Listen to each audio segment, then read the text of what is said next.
There are some things a person builds not just with their hands but with their heartbreak. With every scar that never fully healed. With every door that got slammed in their face. With every morning they woke up and chose, quietly and stubbornly, to keep going anyway. Nora Callum was that kind of builder. She wasn't famous. She didn't have a garage full of sponsors or a YouTube channel with 100,000 followers. She didn't have a mentor who believed in her or a father who taught her to use a torque wrench. What she had was a small, rust-stained workshop at the back of her rented property on the edge of Dustfield, Nevada, a town so forgotten by the rest of the world that even the highway signs had faded past legibility. She had a single working light bulb that swung on a wire when the desert wind kicked up. She had a collection of secondhand tools she had bought piece by piece over 3 years at Saturday morning swap meets. And she had a wreck. A 1974 Honda CB550 that she had found half buried behind the Dustfield junkyard, choked with weeds, both tires flat, engine seized, chrome pitted with corrosion so deep it looked like the surface of the moon. Most people would have left it there. Nora paid $40 for it. Loaded it into the back of her pickup truck alone, scraping her forearms on the rusty frame, and drove it home through the dark. That was 2 years and 4 months before the night everything changed. She was 34 years old. She had gray threading into her brown hair that she didn't bother coloring. Her hands were permanently stained at the knuckles from grease that lived in the lines of her skin no matter how hard she scrubbed. She worked days at the Dustfield Hardware and Feed, mixing paint, cutting keys, loading 50-pound bags of fertilizer into the beds of farmers' trucks without being asked for help and without complaining when her back ached that night. She ate simply. Slept lightly. And every evening, without exception, she went out to that workshop and worked on the bike. People in town knew about it. They talked about it the way people in small towns talk about things that confuse them, not cruelly exactly, but with a kind of bemused distance. What's a woman like Nora going to do with a motorcycle? She can't even afford new tires for her truck. I heard she's been working on that thing for over a year and it still won't start. She heard these things. Dustfield was small enough that conversations had a way of finding you. She never responded. Not because she was above it, but because she had long ago learned that explaining yourself to people who had already made up their minds was a waste of breath she needed for something else. The bike was not a hobby. It was not a midlife crisis or an eccentric project or a cry for attention. It was a promise she had made to herself when she was 19 years old, sitting in the passenger seat of a truck that wasn't hers, watching the open highway unspool ahead of her, thinking, one day I will ride my own road under my own power and I will owe nobody nothing for it. She had made that promise at 19. Life had gotten in the way life does, for 15 years. 2 relationships that slowly hollowed her out. A miscarriage that she still couldn't talk about without her voice changing in a way she couldn't control. A business she had tried to start and watched fail in 11 months. Debt that took 6 years to climb out of, dollar by dollar. But the promise had never gone away. It had just waited. And now she was honoring it. She documented every stage in a battered blue notebook she kept on the workbench beside her coffee thermos. Not for posterity. Just for herself, because she needed to see the progress on the hard nights, needed to read in her own handwriting, carburetor cleaned and rebuilt. Throttle slide replaced. Pilot jet clear. Needed proof that she was moving forward even when the bike looked exactly the same as it had the week before. The engine had been the hardest part. She had never fully rebuilt an engine before. She had watched hundreds of hours of tutorials on her phone, propped against the workbench. She had made 3 trips to a machine shop in Elko, a 4-hour round trip, to have the cylinders honed and the valves reground. She had gotten the measurements wrong the first time and had to start over. She had stripped a thread on the engine casing and spent an entire weekend repairing it with a helicoil kit, hands shaking with frustration, knuckles bleeding from where the tool had slipped. But the engine came back to life. She still remembered that night. The moment she kicked it over and the CB550 fired, rough and rattling and full of smoke from the oil burning off the new rings, but running. Running. She had stood back from it with her hands on her hips and her eyes burning, and she hadn't cried, because that wasn't who she was, but she had pressed her lips together and held the sound of it in her chest like something precious. It ran. She had made something run that had been left for dead. The bodywork came next. She stripped the tank to bare metal and treated it for rust. She learned to weld, took a 3-day course at the community college in Winnemucca, practiced on scrap steel for 2 months until her beads were clean and consistent. She fabricated new side panels from flat steel sheet. She rebuilt the front forks. She laced the wheels with new spokes and had them trued at a bicycle shop because the closest motorcycle shop was 80 miles away, and the man there had talked to her like she wouldn't understand what he was saying. She understood everything he was saying. She just chose not to give him her money. The paint was last. She had agonized over it. She had a reference card of colors that she had been adding to for over a year, torn pages from magazines, paint chips from the hardware store, screenshots on her phone. In the end she chose a deep, warm green. Not the bright flashy green of something trying to get noticed. More like the green of old olive trees. Of worn military canvas. Of something that had earned its color through time and weathering. She painted it herself with a rattle can and a brush for the detail work, over 3 coats of primer, and when she was done she stood back and looked at it under the single swinging bulb and thought, yes. That's it. That's what it was always supposed to be. She named it nothing. She wasn't the type for naming things. But when she sat on it, finally, for the first time, all rebuilt, all hers, she gripped the handlebars and closed her eyes and felt something that she did not have a word for. Not happiness exactly. Something older than happiness. Something that felt like being right with herself. She got her motorcycle license on a Tuesday in March. She had studied the handbook for 2 weeks. Passed the written test without missing a single question. Completed the writing portion in the parking lot of the DMV in Elko on a cold morning with frost on the tarmac, hands steady, checks precise. The examiner, a man in his late 50s with a clipboard and a permanent expression of mild disapproval, had written pass on her form without comment. She had driven back to Dust Field through the mountains with the windows down and the heater on and the radio off. She brought the bike out of the workshop the following Saturday. Walked it out into the morning light for the first time since she had begun working on it. Looked at it in the sun, really looked at it, and the green of the tank caught the early light and the chrome on the engine cases gleamed and the leather seat, which she had hand-stitched from a kit, sat exactly as it should. She pulled on her jacket. Laced her boots. Put on her helmet. And she rode. Down her dirt driveway. Left onto the county road. South toward the open desert where the road went straight as a plumb line for 20 miles with nothing on either side but scrub and sky. She rode for 2 hours that morning. She didn't stop. When she came back, she sat in the workshop for a long time with the engine ticking as it cooled, and she thought, I did it.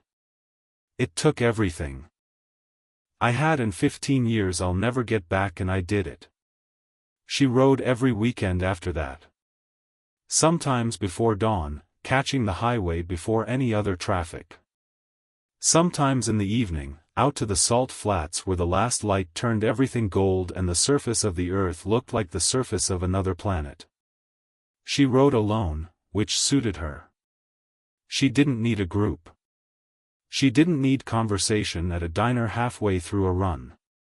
She just needed the road, and the engine, and the feeling of wind against her jacket, and the knowledge that she was exactly where she was supposed to be. She had been riding for 6 weeks when it happened. It was a Saturday evening in late April. The desert sun was going down hard and fast, the way it does in Nevada, not a gradual fade but a sudden blaze of orange and red and then purple, the sky bruising like something had hit it. Nora was heading home from a long ride, 60 miles out on the 2-lane that cuts between the highway and the old mining track, a stretch she liked because she almost never saw another vehicle on it. She saw the car first. An old station wagon, dark blue, maybe navy, it was hard to tell in the fading light, parked at a crooked angle on the shoulder of the road. Not a careful pull-over. An emergency stop. The kind of stop where the car went sideways because the driver was panicking, not parking. The hazard lights were on. But one of them was dead, so only one orange light was blinking, slow and uneven, like something struggling to stay conscious. She slowed. She knew how to talk herself out of this. She had been alone on this road for an hour. She didn't know these people. She had no phone signal out here. Whatever was happening in that car was not her problem. She pulled over. She dismounted and walked toward the car, and as she got close she could hear it, a sound she would carry with her for the rest of her life. A child crying. But not the crying of a child having a tantrum or a child who had scraped their knee. This was a different sound. High, thin, exhausted. The crying of a child who had been crying for a very long time. She knocked on the window. The man who turned to look at her was in his mid-30s, maybe a few years younger than her. He had dark hair and 3 days of beard and eyes that had gone past fear into something she recognized immediately, the complete, bewildering terror of a parent who cannot help their child. He rolled down the window. "My daughter," he said. Just those 2 words, and then his voice gave out on him. In the back seat, a little girl, 4 years old, maybe 5, was lying across the seat with her head in a woman's lap. The woman, presumably the mother, was stroking the girl's hair with a hand that was visibly shaking. The little girl's face was pale. Not the pale of sleeping. The pale of wrong. Her lips had a bluish tinge at the edges. Her breathing, even from where Nora stood, was audible, shallow and fast, with a wet sound underneath each exhale. "What happened?" Nora said. "She's been sick. We knew she was sick. We were trying to get to the hospital in Reno. She has a cardiac condition, she was supposed to have surgery next month but tonight she..." The man pressed the heel of his hand against his forehead. The car stopped. "I don't know what happened to the car, it just stopped and I can't get it started and I've been here for 40 minutes and I can't get a signal and..." "How far to the last town?" Nora said. 40 miles back. Maybe more. Reno? 90 miles. Nora looked at the little girl. The little girl's eyes were open, looking at the roof of the car with the dull, inward focus of a child whose body is working very hard at something it might not be able to finish. There was a moment, just a moment, when Nora stood very still on the shoulder of that road and felt the full weight of what was in front of her. She did not dramatize it. She was not a woman who dramatized things. She looked at the facts the way she had always looked at a disassembled engine: what is here, what is needed, what is the work. The car was dead. She couldn't fix a fuel injection problem in the dark without tools and without knowing the car's make and model and without the 30 minutes it would take even if she had everything she needed. Her bike had a single seat. She couldn't carry a child and a parent. There was no phone signal. The nearest help was either 40 miles behind them or 90 miles ahead. The little girl in the back seat did not have 90 miles of time. "Can she be moved?" Nora said. The doctor said gentle movement was okay as long as... I need you to listen to me, Nora said. She said it quietly. Not harshly. The way you speak to someone who is drowning, calmly. Clearly, giving them something to hold on to. I need you to take my bike and ride it to Reno. You'll hit phone signal in about 20 miles, just past the ridge. You call ahead to the hospital, you tell them what's coming, you get there fast. The man stared at her. I don't, he started. Have you ridden before? A pause. Years ago. Then you can do this. The bike is in good condition. She's reliable. A brief pause of her own, so brief that neither he nor his wife would have noticed it. She's very reliable. But I can't just, that's your. The keys are in it, Nora said. Go. The man, his name she learned later was Damian Reyes, looked at her for a long moment. His wife, from the back seat, said nothing, but looked at Nora with an expression that Nora would not be able to describe if you asked her to, but that she would not forget for as long as she lived. Then Damian got out of the car. He took the keys from her. He walked to the bike. He looked at it in the last of the evening light, the olive green tank, the gleaming engine, the stitched leather seat. He swung a leg over it with the careful deliberateness of someone trying very hard not to shake. There's no luggage rack, Nora said. Nothing to carry. Just ride. How will you? I'll be fine. I'll stay with your wife and daughter. He looked at her one more time. And then he kicked the bike over. It fired first time. Of course it did. She had built it well. He pulled out onto the road, and the tail light, the one she had rewired herself, sourced from a parts supplier in Phoenix, installed on a cold January night when her fingers had gone numb, disappeared over the ridge and the sound of the engine faded into the desert silence. Nora got into the back seat of the station wagon. The mother, whose name was Elena, had pulled her daughter up onto her lap and was holding her with both arms, rocking slightly. The little girl's name was Rosario. Rosa. She was 4 years and 3 months old. She had a congenital heart defect that had been managed since birth but had progressed faster than the doctors expected in recent weeks. The surgery in Reno was scheduled. The crisis tonight had come on fast, a sudden deterioration, fluid in the lungs, oxygen levels dropping.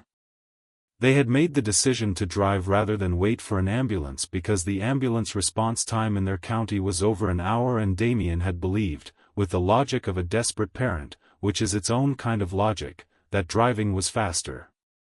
Elena told Nora all of this in a flat, focused voice. Not because she needed to talk but because talking kept her present, kept her from going somewhere she couldn't come back from. Nora listened. She monitored Rosa's breathing. She talked to Rosa, quietly, calmly, about nothing in particular. About the desert. About how the stars come out in Nevada, how many of them you can see out here, more than you would believe. About how the coyotes sound at night, yipping in the distance, and how they are actually not dangerous, mostly they are curious, just out there doing their thing in the dark. Rosa's eyes found her face. Stayed there. Nora kept talking. She did not think about the bike during this time. That would come later. In the moment, there was only the child's breathing, and the dark sky coming down around the car, and Elena's hands in Rosario's hair, and the sound of her own voice, steady as she could keep it, filling the silence so that fear had less room to live in. It took 47 minutes. The ambulance came first, 2 paramedics who had been dispatched the moment Damian got signal and called it in. They arrived with lights and equipment and the brisk, efficient calm of people who do this for a living. They assessed Rosario, established an oxygen line, loaded her onto a stretcher. One of them said to Elena, "She's stable, she's okay, you did everything right," and Elena, for the first time since Nora had gotten into that car, let herself cry. Nora got out of the vehicle. She stood on the shoulder of the road in the dark with the ambulance lights painting everything red and blue, and she watched them load Rosa in, watched Elena climb in beside her, watched the doors close. The ambulance pulled away. Then the second set of headlights appeared over the ridge, a highway patrol vehicle which Damien had flagged down after calling the hospital. Damien was in the passenger seat. He got out before the vehicle had fully stopped and walked toward her fast, and she could see on his face the particular expression of a man who has been outrunning his fear for the last hour and has just been allowed to stop. "She's okay?" he said. "Ambulance got here 10 minutes ago. She was stable when they loaded her." He put his hands over his face. Stood there for a moment. Then lowered them. "The bike," he said. "I know. I left it at the ridge. I flagged down the patrol car and I left it on the side of the road, I didn't know what else to." "It's okay," Nora said. "I'll go back for it. I'll bring it to you. Just tell me where." "It's okay," she said again. And something in her voice made him stop. He looked at her. Really looked at her, the mechanic's gloves, the worn jacket, the grease that lived in the lines of her hands, the woman who had been standing alone in the Nevada desert for the last hour with someone else's sick child. "That bike," he said slowly. That wasn't just a bike, was it?" Nora said nothing. He looked out at the road where the ambulance had gone. Then back at her. "How long did it take you to build it?" A pause. 2 years. He closed his eyes. 2 years and 4 months, she said. And then, because the night had stripped some of the usual armor away, it was the first thing I ever built entirely for myself. The highway patrol officer offered her a ride. She declined. Damien insisted. She declined again. She said she was fine. She knew this road, she had walked sections of it before during breakdowns in the early days when the bike was still unreliable. She said she needed the air. She said a number of things that were true but that were also, in part, a way of asking for the thing she needed, which was to be alone with this. She started walking. The night was clear and cold in the way only desert nights are cold, absolutely, with no humidity to soften it, just the direct, clean chill of high altitude and open sky. The stars were out in full. Not dozens of stars but thousands, layered over each other the way they get out here, the Milky Way a genuine smear of light across the middle of the sky, not a photograph but a real thing you could stand under and feel the weight of. She walked. She was not angry. She would examine this later and check to be sure, because it seemed like the kind of thing a person should be angry about, giving away 2 years of her life and her most carefully built thing and the material form of a promise she had made to herself at 19, but she was not angry. She was something harder to name.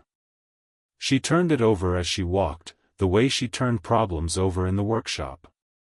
Not trying to force a conclusion but just letting the thing reveal itself. What she had done was irrational. She knew this. A rational person would have called for help through other means, the station wagon still had its headlights, could have flagged someone down. A rational person would have assessed more options. Would have thought longer, decided more carefully. But a rational person would also have passed that car on the shoulder. A rational person, alone on a dark road in the desert, might have told themselves it wasn't their problem. She had not been rational. She had looked at a child who was wrong-colored and wrong-breathing and she had done the thing that needed doing with what she had available. And what she had available was everything she owned. She thought about Rosa.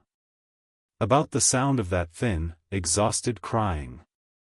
About the moment Rosa's eyes had found her face in the dark car and stayed there while Nora talked about coyotes and stars. She thought about Elena's hands in her daughter's hair. She thought about Damien's face when he had climbed out of the patrol car, the face of a man who had been carrying the full, specific terror of losing his child, and had just had some of that weight lifted. She thought about the bike. The CB550. The rust she had stripped and the metal she had welded and the engine she had rebuilt and the paint she had mixed and the seat she had stitched with her own hands on a cold October evening with a YouTube tutorial playing on her phone and a needle that kept slipping. The green tank catching morning light. The engine firing first kick, every time, because she had built it to. She was 7 miles from home when the tears came. She didn't fight them. There was no one to see, and she was not the type to perform toughness for an empty road. She let them come and she kept walking, because there was nothing to do but keep walking, and she did not wipe them away because her hands were cold and she had put them in her pockets and it seemed like too much trouble. She cried for the bike. She let herself do that without shame. And then she cried for the 19-year-old girl who had sat in someone else's truck watching someone else's highway and made a promise to herself that took 15 years and a life's worth of hard work to keep. And then she cried because she had kept it. Because she had actually, finally kept it. She had built the thing she promised herself she would build. She had ridden it. She had felt what she had always said she would feel when she finally sat on a bike she had built with her own hands and gone somewhere under her own power. Nobody could take that away. The bike could be gone. The physical object, the steel and chrome and olive green paint, could be on the side of a ridge somewhere in the Nevada dark. But the thing she had built, the knowledge, the competence, the 2 years of evenings and the cold mornings and the stripped threads and the 3 trips to Elko and the welding course and the wrong measurements and the starting over, that was hers. That lived in her hands. In her notebook. In the muscle memory of every tool she had ever learned to use. She could build another one. She could build a better one. She got home at 11:15. Her driveway was dark. The workshop light was off. She stood outside it for a moment, looking at the closed door, and then she went inside the house and made tea and sat at the kitchen table and drank it slowly while the desert night ticked around her. She slept without dreaming. She found out later, through Damien, who tracked her down through the Dustfield Hardware where she worked, because Dustfield is a small town and small towns can be useful that way, that Rosa had been admitted to the cardiac unit in Reno that night, had been stabilized within an hour of arrival, and had undergone her surgery 4 days later. Successful. The surgeon's word, straightforward. The kind of surgery that is only straightforward because the patient arrived in time.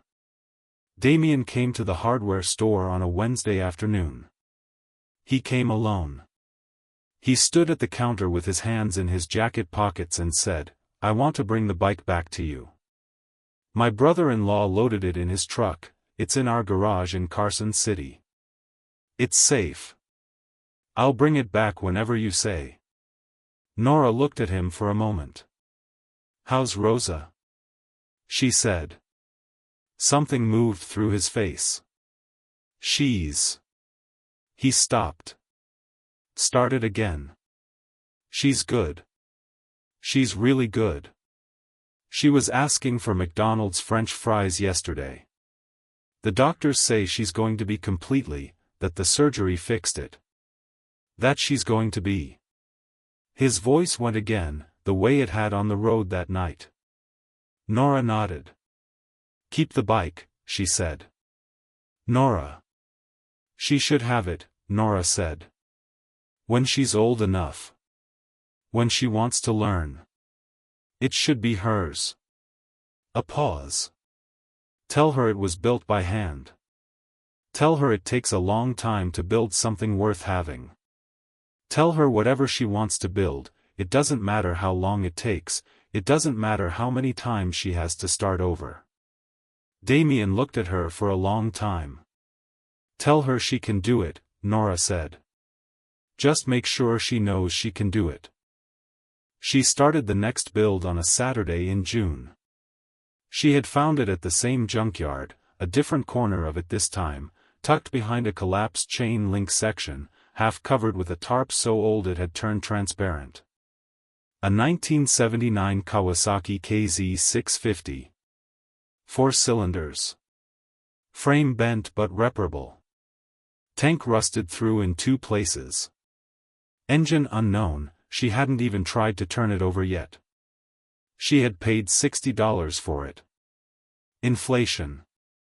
She loaded it into the truck by herself.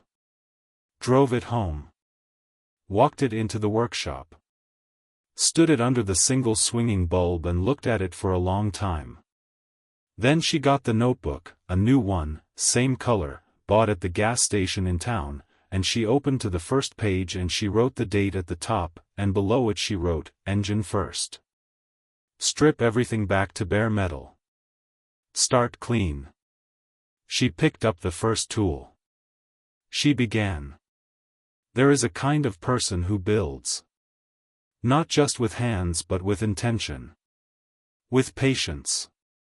With the willingness to begin again when something fails.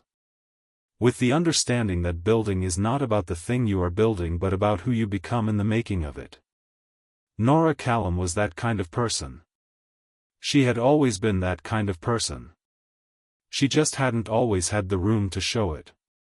In Carson City, in a garage that smelled of motor oil and cedar, a motorcycle with a green tank sat under a clean drop cloth, waiting. And a little girl named Rosa was eating McDonald's French fries, having no memory of the night on the dark road, having no knowledge of the woman who had talked to her about coyotes and stars while her small heart worked its way back from the edge. She had years ahead of her. Open road, if she wanted it. And somewhere, in a workshop in Dustfield, Nevada, under a single swinging bulb, a woman's hands were already building it for her. There is no clean lesson in a story like this. Life doesn't offer those. What it offers is this: sometimes the thing you worked hardest for, the thing that cost you the most, the thing that was entirely, finally, completely yours, is exactly the thing you were always going to give away. Not because it was taken. Not because you were tricked or forced or left without a choice. But because when the moment came, you looked at what was in front of you, a child's blue-tinted lips, a father's shaking hands, a mother stroking her daughter's hair in the back of a dead car on a dark road, and you understood, with a clarity that needed no thought, that the thing you built was always just a vehicle. For the road. For the moment. For this. Nora Callum walked 7 miles home in the Nevada dark without her bike. She walked with her hands in her pockets and the stars above her. She walked in silence. And she was, in some way she couldn't explain and didn't need to, completely at peace. This is Iron Heat Stories. If this story moved something in you, share it. Leave a comment. Tell me about the thing you built that cost you everything. See you on the next road.